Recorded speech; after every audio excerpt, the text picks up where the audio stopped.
Okay, it's a Saturday morning and I'm going to go find me a new toy to put in the shop. I can't wait to go see what it is.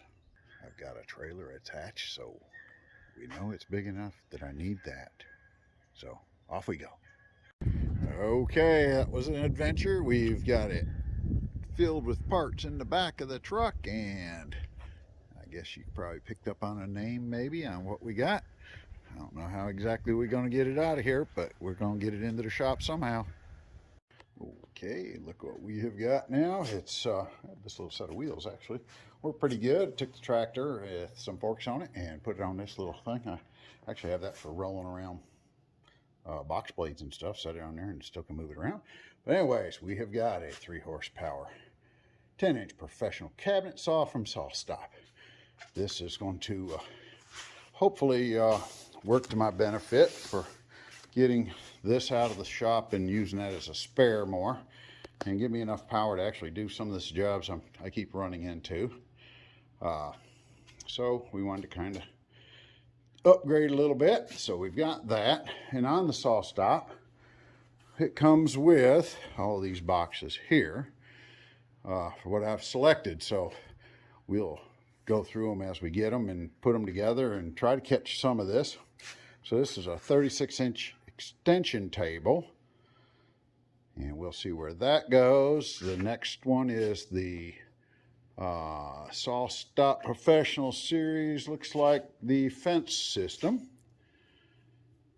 And then we have, I think this is going to be the 36-inch rails.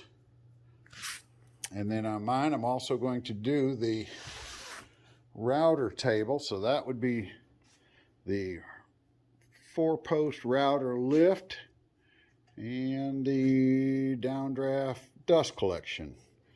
And on top of that's going to be the dado set. So I've got to go through all these, open them up, and make sure I've got all the parts and pieces that are supposed to go to this, because that should be, I'm not positive if that's the right router table. So we're going to check it and see, and we'll go from there.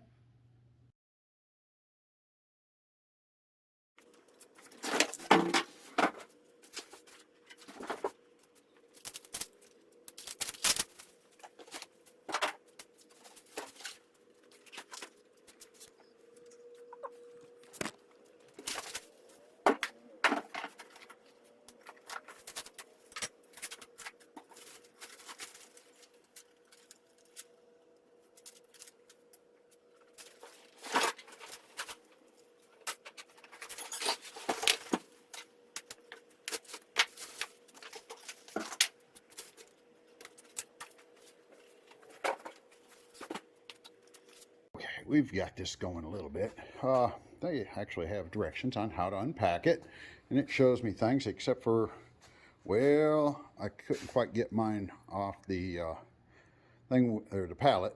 The pallet kind of destroyed by the time I got it to there, but we're going to go through the rest of the procedure, and it's basically telling me to go ahead and roll it off onto here from that side, rolling it this way onto some of the packing material, and then I'll be able to stand it up from there. Now, I did not get the base for this because I plan on pretty much just mounting it permanently here in the shop, so I did not worry about getting any kind of a roll around base. So we're going to roll it over onto that, and they say I need 2 people, so we'll see.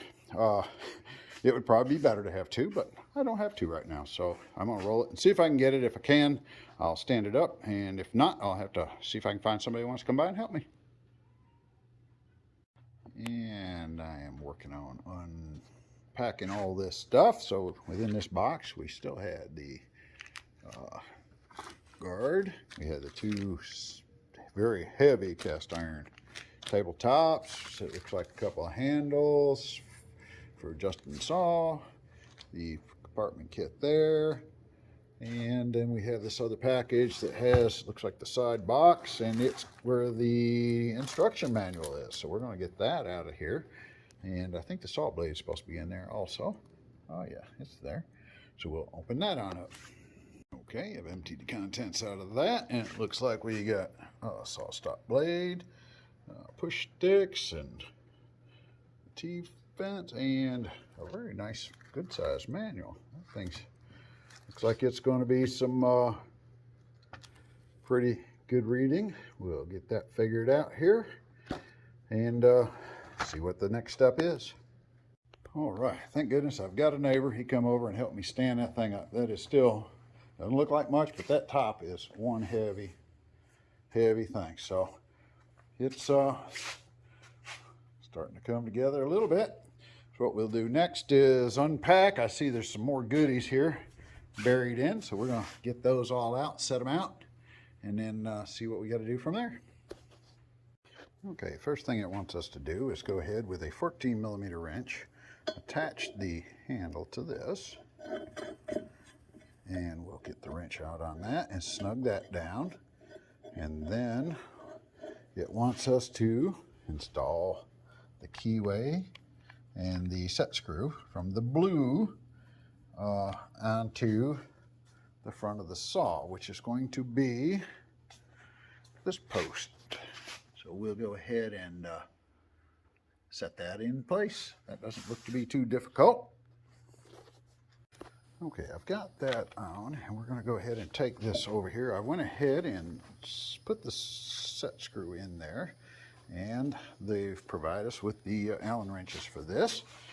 So we've got a 3mm Allen wrench, and we'll put the little keyway here in the slot, and then we should be able to simply take this and line the keyway up with that, and hopefully it'll slide right on in place.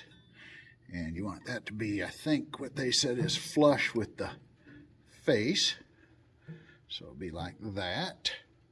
And then we simply take the key and tighten this on down.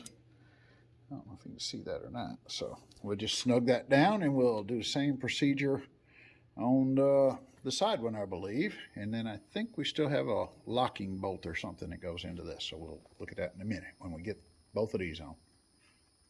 Okay, I've got both of these on. It says the elevation gets, these two knobs are actually, they send, are two different sizes. And they say the longer one goes into this one. And don't tighten it completely. That is used when you want to lock that down after you've got it in place to a new spot. And then the other one goes here, and that's supposed to lock that side. So we'll get it to the tight, but we'll back it off, and that allows that to move this way. And that one, and this one will go and raise and lower it. And that's a smooth operating. All right, that's got the handles on. What's next? Okay, the next step is going to be to hook up the dust collection. I've got the hoses already in here, and it comes around and comes through the side. Now I've taken that and I've kind of reached in and lined that up, and there's only really one way it goes in. It kind of locks in place and should have the holes lined up for 3 screws to go in. Let's see if I can show them to you here. 3 screw holes. So those screws are to be installed from the green pack. So we're going to go ahead with a screw in that, and that's just a small Phillips screwdriver, I think, is what holds that one in. So we'll bust those out, put them on there, and attach the hose. Okay, the next stage says we want to put the cover on the side of it, and for that we'll need the motor cover rod. So we'll pull that out like that, and it should come right out of there, I think. Let's see here. And we went ahead and moved the other table saw out of the way so I can get this kind of in the area that we need it, because that thing's going to be heavy, and I don't think I want to move it a whole lot, so might as well get it about there. And as you can see, the workbench is going to be rebuilt. We're going to have this is going to be a process to get everything. This one sits much lower than the other, so there's going to be a pretty good size remodel in here, it looks like. But anyways, we'll one step at a time. This is supposed to be able to come over here and set on here. Let's see if we can kind of get it right here. It says it should fit right into the hinges. Let's see if I can aim this and that at the same time. Around. And I think I'm going to have to shut the phone off to do this, but basically the rod's going to go through that. So that'll do that. Okay, the rod, at first I thought it was going to go downward, but I checked again and it actually goes from the bottom up, and it kind of locks into the little spot here so that it can't fall back out. And now the door will open up by pushing in on it, and opens to gain access to your motor, and that's got the cover on there. So we'll continue on from that point. Okay, the next step is to put the sides on it, and first thing you got to do is take this paper off, and I do recommend having a rag around, because boy, they have that oiled up so that it won't grease up. So you'll have to wipe this down a little bit, because it definitely has plenty of lubrication on there and coating to protect this, and it is a beautiful top. So we'll go ahead and clean this one and this one up, and then we'll see about getting them mounted. Okay, we've got those all cleaned up and they looking spiffy. And it does tell us to make sure that there's a chamfered end on it and there's not. So you'll see that this end of it has got a little bit of a chamfer, and the other end of this is just a nice square cut. So that chamfered end will end up going to the front so that it matches up with the chamfered end on this, and then the back would be the square. So what they want us to do is to take the purple mounting kit, and we'll use lock washer, and the bolt, M820s, and we'll put that on. They say don't tighten those yet because we're going to have to level the table. So get them started on both the left and the right, and then we'll go into leveling it. Okay, I've got the two on with the bolts loose up underneath there, and they just simply, I don't know if we can see these or not, the 4 bolts. There's 1, 2, 3, and 4. So what I have done now, they need to level the surfaces, so I'm going to try it this way. I'm working by myself, so I figured a good level on here for a straight edge, and I just took clamps and we clamped it across there. So I should be able to go ahead and tighten that one, that end down. That'll have a nice tight table, and then we'll come and do the same thing on the front edge and do that to both sides, and we should be pretty darn good shape.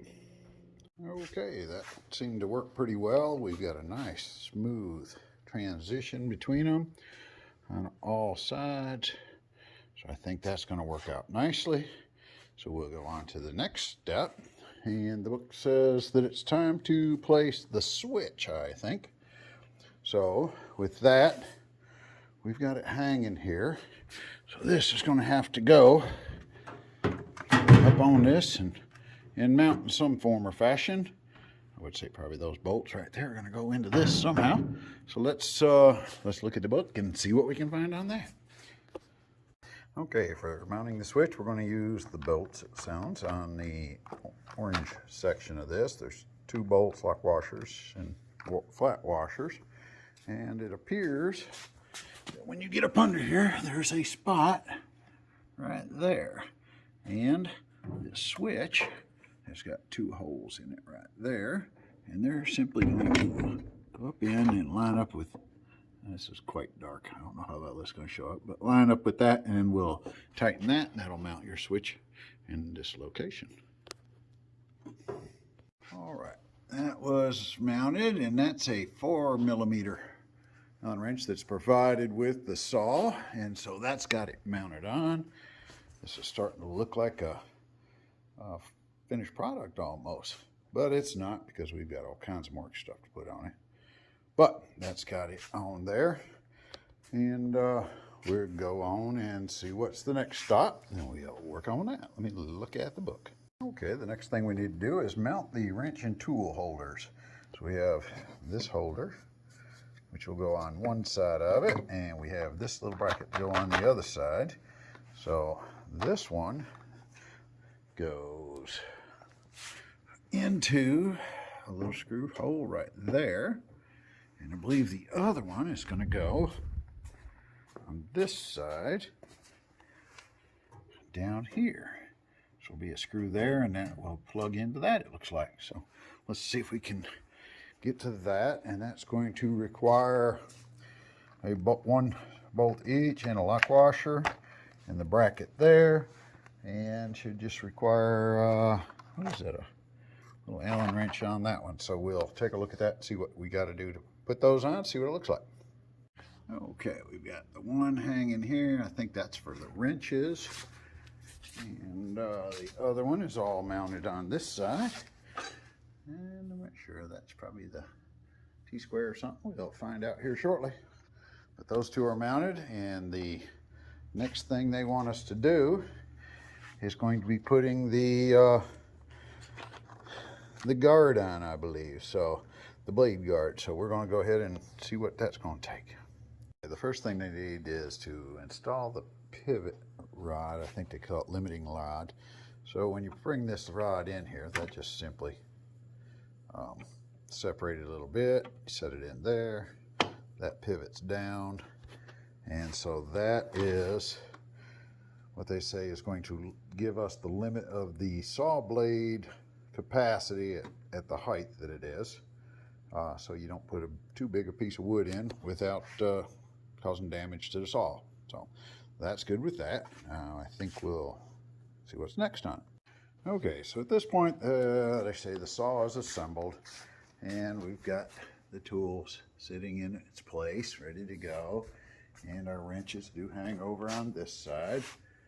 So we're ready on that. So the next step is to remove the guard, and we're going to get ready to put the blade on, I think. So we'll have to figure out what the procedure is, see if there's anything tricky about it, and I think we'll be able to figure something out. I know I got a blade spacing adjustment gauge that's still left in the package, so I think that might have something to do with it. So we're going to read over the instructions, and then we'll go from there. Okay, we're going to go ahead and install the blade. I think the first thing we need to do is, let's see if this thing cranks up out of the bottom of this a little bit so we can get to the blade.